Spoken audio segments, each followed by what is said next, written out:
Olá, meus queridos irmãos, professor Pastor Jonias.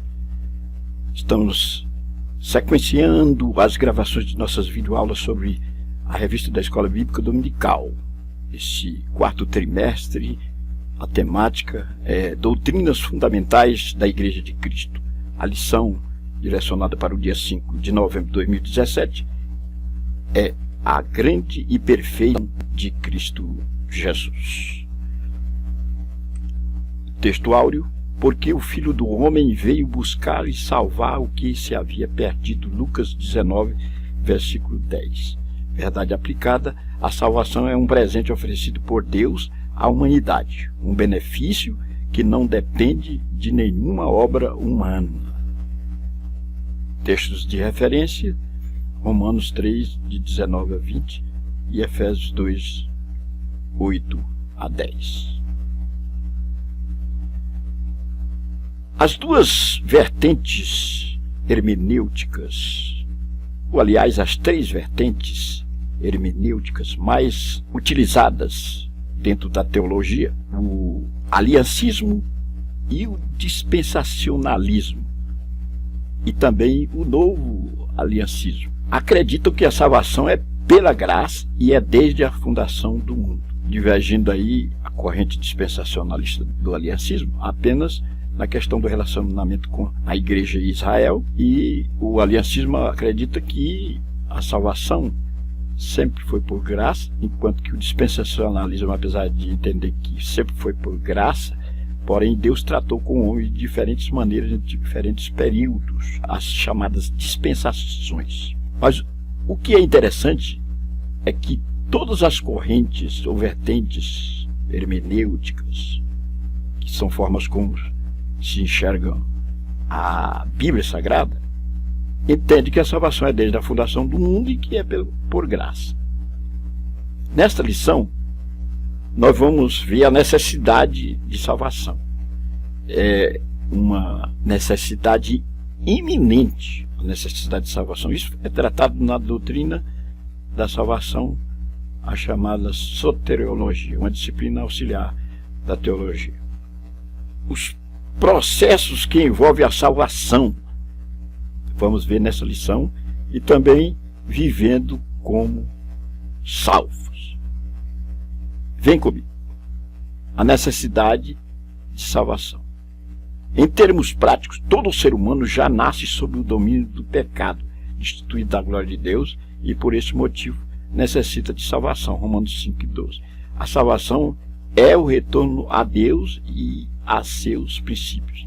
É o rompimento com uma vida errante e digna de condenação. Aqui, nesse ponto, nós vamos ver três subpontos interessantes, que são: a salvação foi elaborada desde a eternidade. A salvação é o resgate do perdido e a salvação é a união entre o homem e Deus.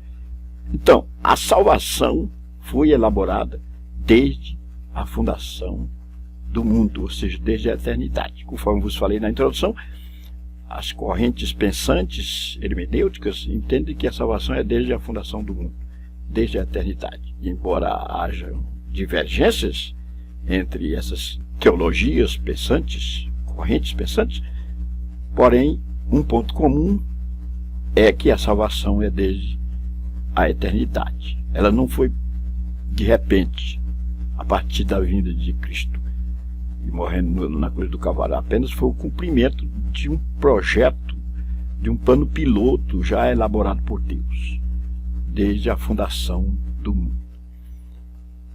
Na nossa lição, nós vamos ver o plano de salvação, por ser divino, é perfeito.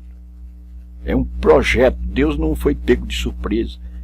Ele não trabalha de supetão ou de improviso, mas delineou tudo, deixou debaixo de leis irreversíveis, cronometrou tudo e, a partir de então, ele vai fazendo acontecer através da sua vontade permissiva o que ele já planejou. No subponto 2, a salvação é o resgate do perdido. por que necessitamos tão urgentemente da salvação? É a pergunta. Porque a Bíblia nos ensina que o homem sem Deus está perdido e por esse motivo precisa ser resgatado.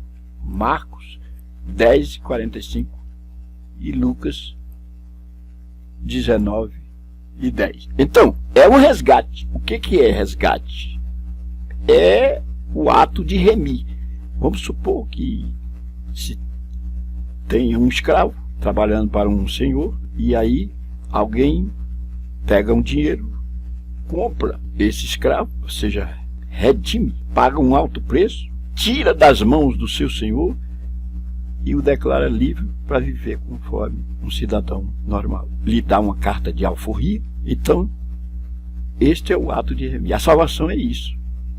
É um resgate do perdido. Não merecíamos, estávamos debaixo do pecado, ou seja, na égide do pecado. Éramos escravos do pecado. Jesus Cristo nos remiu. Ele pagou um preço, nos deu liberdade. Oh, aleluia! Bendito seja o nome do Senhor Jesus que nos fez esse resgate. A salvação é a união entre o homem e Deus. A Bíblia nos ensina que o pecado nos separa definitivamente de Deus. E sendo nascidos semente corruptível, a única coisa que merecemos receber é a morte. Isso está registrado em Isaías 59:2 e também em Romanos 5:10. A vida eterna é uma dádiva que o Senhor gratuitamente nos tem oferecido para expressar seu grande amor. Então, a salvação é uma interligação entre o homem e Deus. Este elo de ligação foi cortado lá no Éden e ele foi juntado, ele foi restabelecido através de Jesus Cristo, que nos uniu a Deus. A salvação é gratuita, é um favor não merecido, é graça. Não merecemos, estávamos mortos, separados, mas fomos restabelecidos. Deus nos deu essa graça. Ele nos propiciou este favor não merecido, a salvação pela graça. Em Jesus Cristo. No segundo ponto, os processos que envolvem a salvação. A salvação em si é um conjunto no qual alguns fatores passam a agir na vida do cristão, conduzindo cada vez mais a uma profunda intimidade com Deus. Destacaremos aqui os principais pilares dessa consolidação: a regeneração, a justificação e a adoção. Nós vamos ver que através da regeneração somos transformados, somos mudados, metamorfoseados. Na lição passada eu introduzi a lição falando do lepidóptero diurno, que são as borboletas que têm duas fases na vida, numa primeira fase indesejável e uma segunda fase livres para voar no espaço sideral com um aspecto de beleza indizível. Nessa similitude podemos inferir que a regeneração nos propicia uma mudança, uma metamorfose. E aí nós deixamos o velho estágio e vamos para um novo estágio, uma nova vida. Aqui nós somos inseridos na família de Deus. A justificação, nós éramos pecadores, não merecíamos a salvação, e o Senhor, de graça, nos tornou justos em Jesus Cristo. Quer dizer, nos declarou justos. É como se fosse o juiz que, em seu juízo, estabeleceu um veredito, não de injustiça, porque a nossa justiça é Cristo que morreu por nós. Então, sendo nós pecadores, se formos declarados justos sem uma justificação, então não valeria, mas Cristo se fez nossa justiça porque morreu por nós. E aí fomos justificados, tornados livres. E a adoção, porque o ato de adotar um menino ou alguém na família é chamado de adoção. Nós não éramos pertencentes à família de Deus, mas através da adoção somos inseridos na família de Deus. Fomos adotados e passamos a ser legitimados. Aleluia. Então nós vamos ver a regeneração, a justificação e a adoção, esses subpontos tão interessantes. Conforme vos falei, regeneração é mudança. E nós aprendemos na lição passada a mudança que começa com o arrependimento, que nos reconcilia com Deus. O arrependimento é um sentimento profundo que nos leva à tristeza de termos cometido pecados ou delitos passados. Mas não ficamos só na tristeza, vamos mais a fundo. Nós tomamos uma atitude. Quando tomamos atitude, somos mudados. Mudados, nós passamos pelo processo da salvação, chamado regeneração. A justificação, que é um outro processo da salvação. Nos tornamos justificados diante de Deus. Apesar de nossos pecados, nós éramos criminosos. Vamos comparar a um tribunal em que temos um juiz, é estabelecido um juízo, e este juízo decreta um veredito de libertação. E aí alguém poderia indagar e dizer: olha, se somos criminosos e fomos declarados justos, aonde está a justiça de Deus? A justiça de Deus está em Jesus Cristo, porque Ele se fez pecador por nós e pagou o preço, morrendo por nós. Então nós éramos pecadores, merecemos a morte, mas Cristo se fez justiça nossa, morrendo por nós, para que a balança fosse equiparada. E aqui não há nenhuma injustiça, porque a justiça se fez jus no Calvário. A adoção, conforme vos disse, o ato de inserir alguém numa família, de adotar. Fomos adotados por Cristo Jesus. E aqui nós passamos a pertencer à família de Deus. Não somos mais pertencentes à família de Satanás, mas fomos adotados e inseridos na família de Deus. Aleluia. Terceiro ponto, vivendo como salvos.